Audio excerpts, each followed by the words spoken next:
অল্প থেকে শুরু, গল্প কি এখানে শেষ না। আস্তে ধীরে শুরু করলাম, ইনশাআল্লাহ একদিন সফলতার মুখ দেখবই। 8 পিস বড় কোয়েল পাখি দিয়ে শুরু করলাম। ইনকিউবেটর মেশিনও তৈরি করলাম, মেশিনে বাচ্চা পুড়াইলাম। আলহামদুলিল্লাহ বাচ্চাও আছে, সুস্থ সবল আছে। আমি আবার টার্গেটে আছি পুরুষ কোয়েল পাখিগুলো যাচাই করে বাদ দিয়ে মহিলা কোয়েল পাখিগুলো রাখবো, তাহলে আমার প্যারেজ স্টক ভালো হবে এবং ডিমও আসবে ভালো। বাচ্চা বেশি পুড়াতে পারবো, বাজারও বিক্রি করতে পারবো, নিজের শারীরিক চাহিদা পুরাতে পারবো, খাবারের ডিম তৈরি করতে পারবো। অনেক দিকে লাভ, কোয়েল পাখির ডিম অনেক দিকে উপকার। আবার পাশাপাশি কিছু কবুতর লালন পালন করি। আলহামদুলিল্লাহ 3 জোড়া কবুতর লালন পালন করি। 3 জোড়া কবুতরের প্রতি মাসে মাসে বাচ্চা দিতেছে।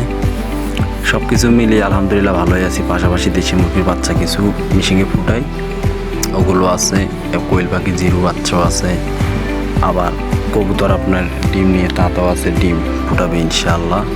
সকলে দোয়া করবেন আর আমার ভিডিওটা ফলো করে দিবেন, শেয়ার করবেন, কমেন্ট করবেন। অন্য কোনো তথ্য জানতে আমার সাথে যোগাযোগ করবেন।